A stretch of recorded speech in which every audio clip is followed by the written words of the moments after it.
Bismillahirrahmanirrahim.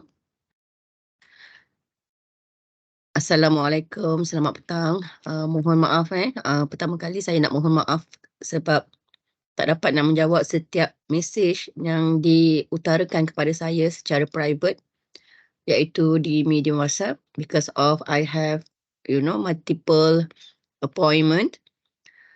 So I hope that with this initiative nak record and explain, jadi anak-anak murid saya faham bagaimana nak melakukan atau menyiapkan assignment yang telah diberikan.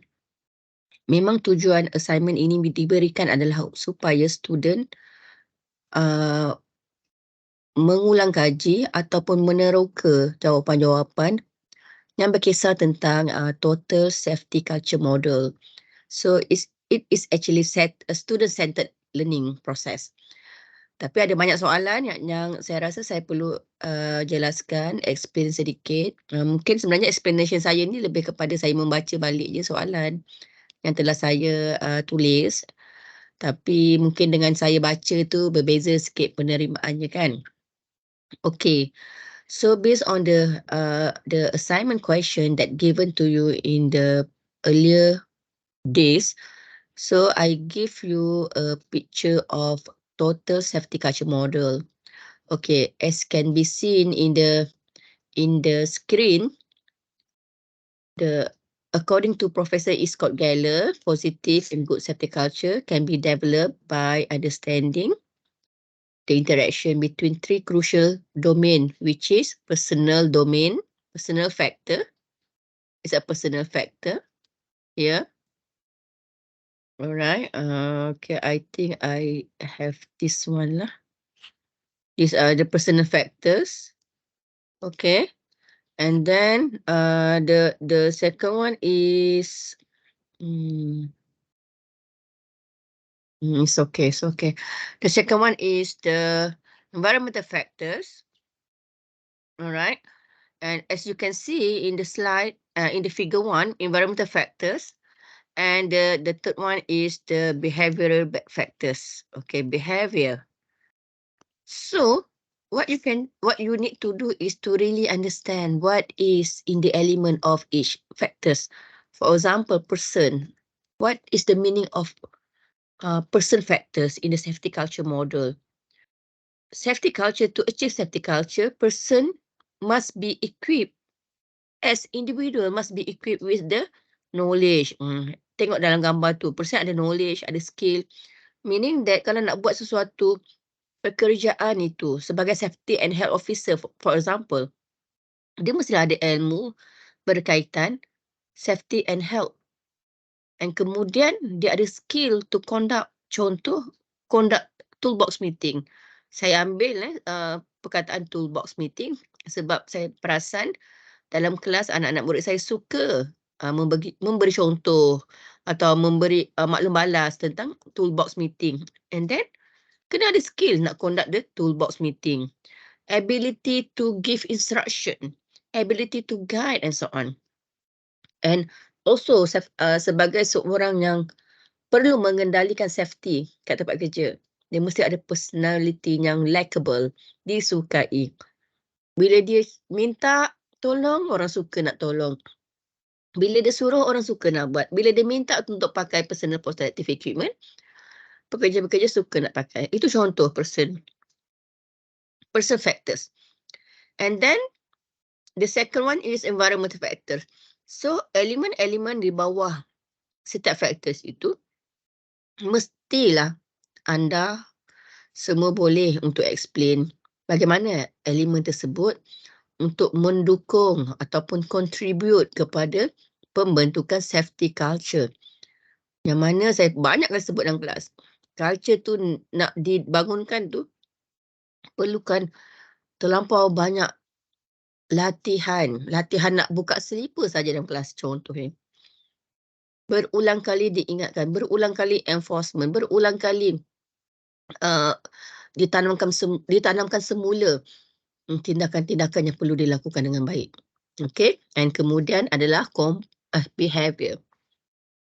Elemen behavior adalah elemen tingkah laku yang boleh dilihat, yang boleh nampak, yang boleh diterjemahkan dengan tindakan. Tak boleh campur aduk elemen behavior tu dengan emosi, dengan anggapan, sangkaan dan segalanya. Yang hanya dengan, spekulasi lah, tak boleh. Something yang memang betul you nampak dan you measure secara tepat. Jadi apa yang kita boleh measure kat sini? Compliance, complying. Bila tengok dia pakai PPE, you kata keperluan untuk pakai safety helmet, makanya you ukur dia pakai atau tidak. Tapi jika anda sebagai safety and health officer menjelaskan pemakaian safety helmet hendaklah dengan pemakaian yang betul, dengan cara-cara yang betul. You jelaskan cara-cara yang betul macam mana. You dokumentkan langkah-langkah cara yang betul macam mana. And then you ajar mereka cara-cara memakai safety helmet dengan cara yang betul tu bagaimana. Apabila you dah ajar, you bangunkan dokumen, step langkah-langkah dia semua, you cakap, ini cara yang betul ya pakai safety helmet. Ni langkah-langkahnya. Saya akan menilai compliance. Bukan hanya pakai, tapi pakai dengan betul. Langkah-langkah ini. And then saya akan menilai berdasarkan step yang saya bangunkan. Makanya yang dinilai akan rasa okey, dia faham. Sangat faham. Okey, dan dia follow disebabkan dia betul-betul faham apa kehendak dia punya supervisor. Supervisor akan menilai berdasarkan checklist yang telah dibangunkan, yang dia betul-betul faham. Jadi tidak adalah isu bila mana kita nak mengukur atau membuat penilaian terhadap behavior, terhadap compliance towards something yang we said earlier. Ada perasaan yang tidak puas hati. Contoh, aku pakai juga. Dia pun pakai, tapi kenapa aku yang kena? Dia tak kena. Ada persepsi. Mungkin dia tak faham pun nak pakai macam mana and so on.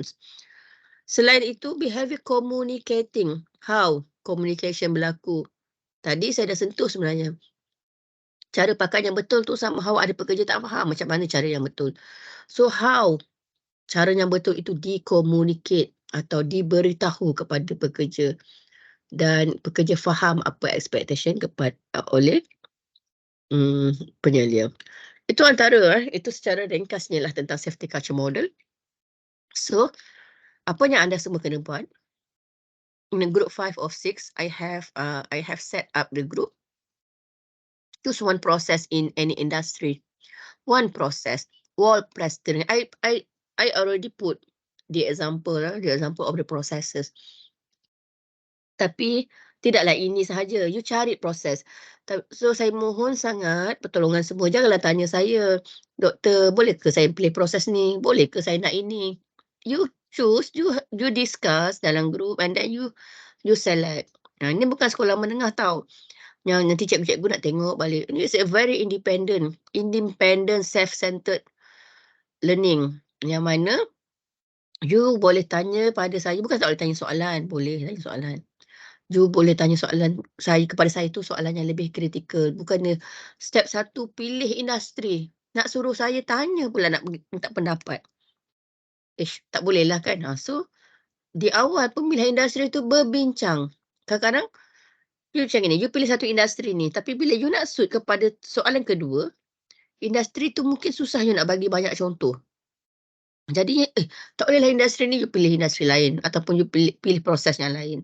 Sebab pemilihan terakhir nanti, yang mana satu proses yang baik adalah proses yang boleh memberi you markah banyak. Iaitu you faham banyak proses tersebut.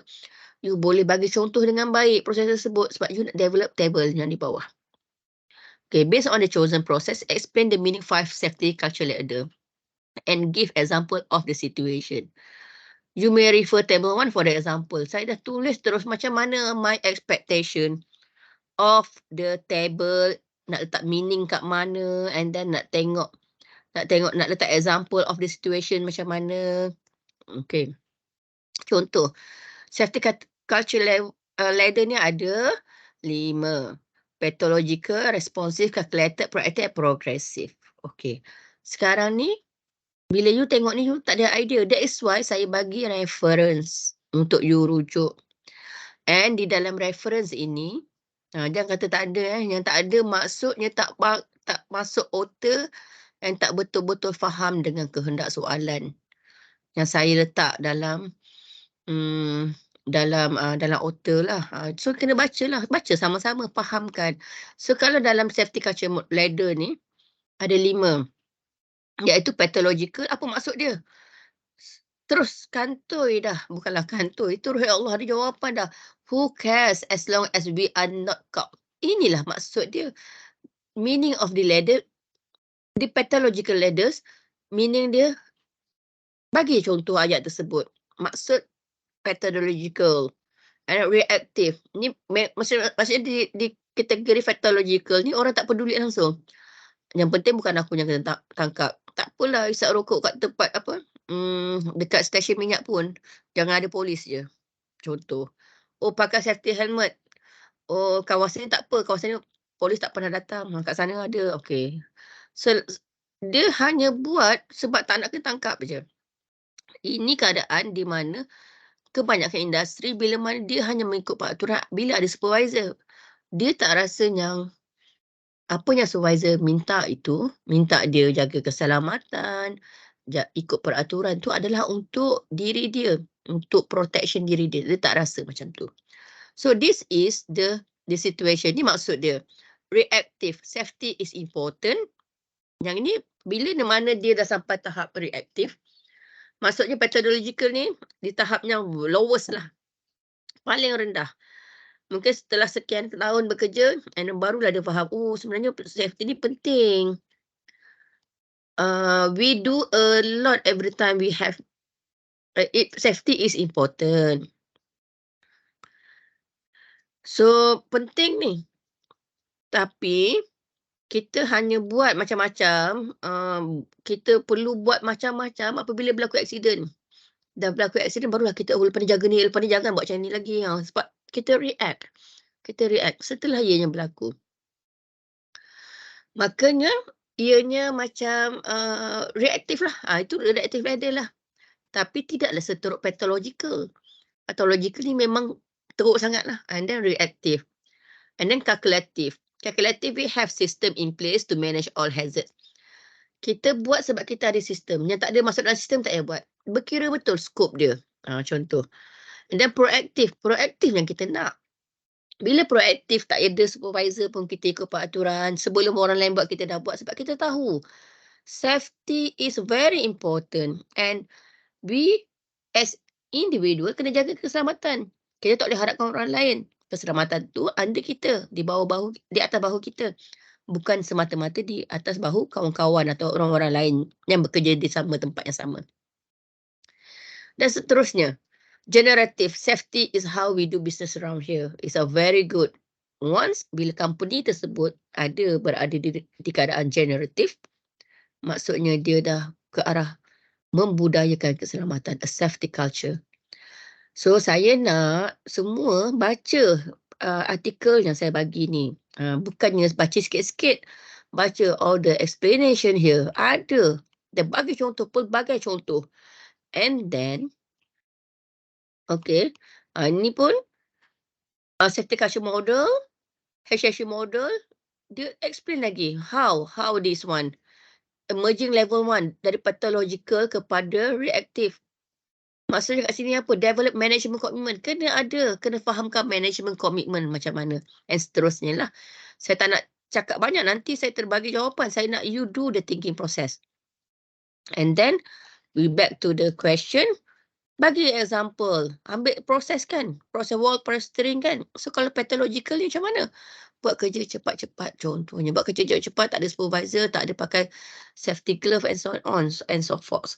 Jadi untuk katakan mereka tak ada safety, pekerja tersebut di tahap pathological, you kena faham apakah di tahap yang untuk satu proses yang you pilih tu, apakah langkah-langkah keselamatan yang perlu diambil.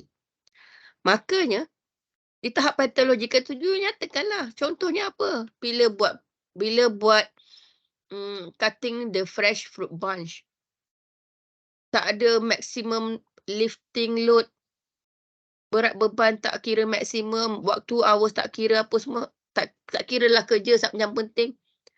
Dapat 3 tan tandan kelapa sawit contohnya. Sebab nak dapat apa? Nak dapat commission all those factors, safety factors are left behind, tak diambil kira.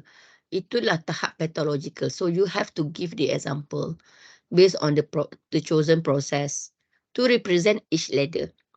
Makanya untuk dapat satu proses tu you kena faham apakah keperluan legal atau undang-undang, keperluan keselamatan, and then baru you boleh suit kepada setiap level itu. Okay, let's say you are assigned to develop a total horticulture program in your industry based on the figure 1. Propose strategies to be done for each ladder in the safety culture mode. In the safety culture ladder, sorry. Okay. Saya sebenarnya nak cepat kan, kejap lagi saya ada Viva PhD. So, you dah cerita, you dah bagi situation, and then you kena buat apa? Kena propose program. Dan ni tak ikut peraturan, nak propose program macam mana? Back to kepada reference.